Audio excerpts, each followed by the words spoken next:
in college algebra, we started 6.3. This is the first half of it.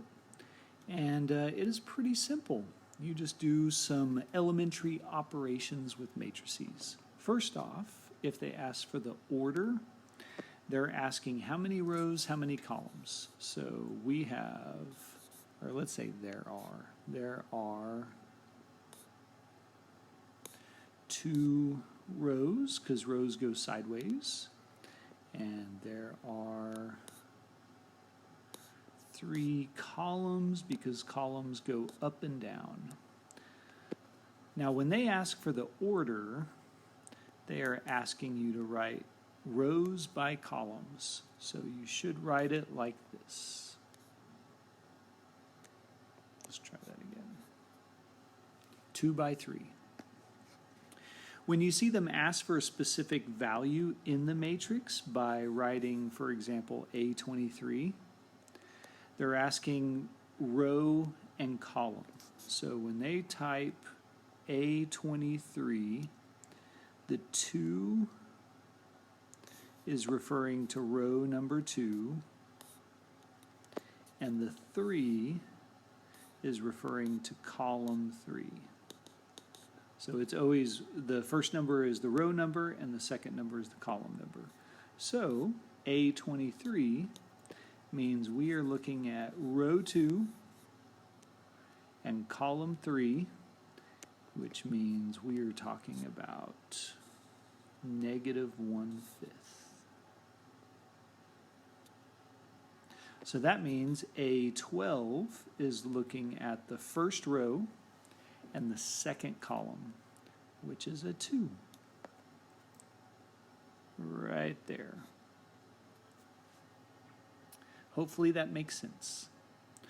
On example 2, you're just solving little algebra equations, and they tell you that A is the same as B. Matrix A and B are the same. So that means these 2 matrices are interchangeable. They're the same thing, which means X is 1 because those 2 share the same value.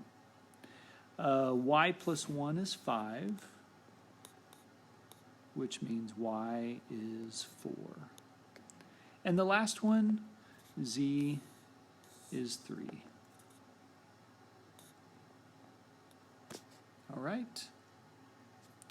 All right, next, can we add and subtract matrices? So look at the statement right, like directly above number 3, top of the screen.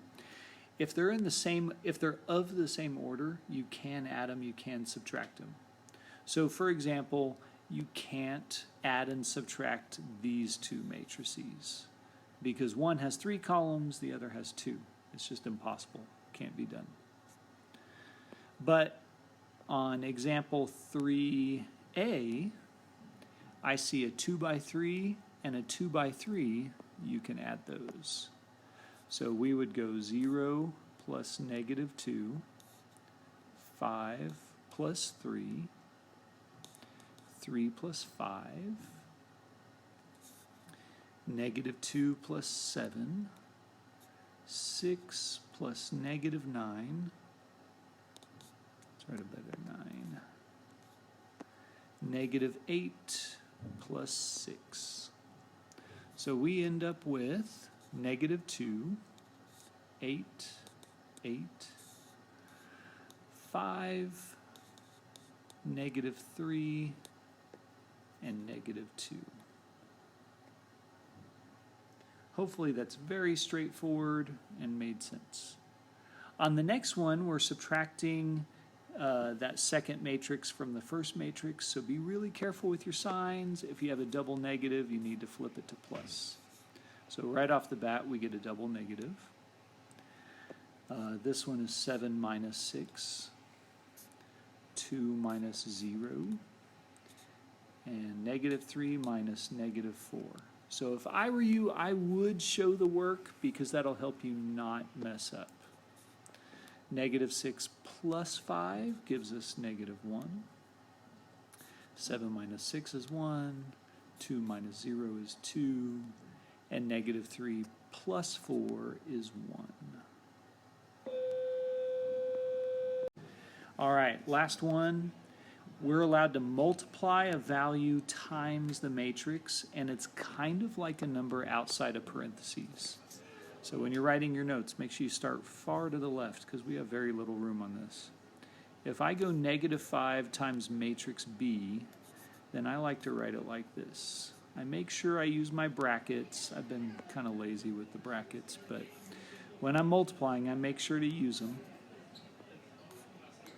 And we want to distribute that 5 to all 4 numbers. And you just multiply. So we get -10, +15, -25, and +30. And that's -5b. For 2a plus 3b, I would just make sure you go slow. It's the same concept of what we just did combined with the previous problem.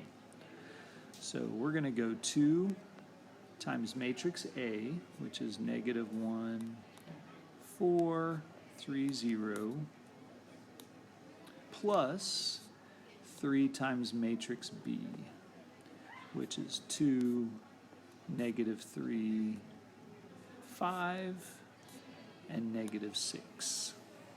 So let's distribute the 2.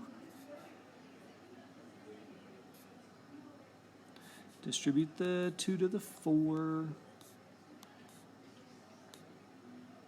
And we get that matrix.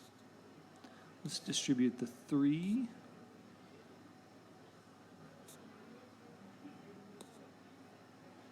All we're doing is multiplying. Kind of like when a 3 is outside parentheses, you just multiply it times everything inside. And then we combine like places, like values. So -2 and 6 is 4. 8 and -9 is -1. 6 and 15 is 21. 0 and -18 is -18. All right. Hope that made sense. See y'all later. Bye.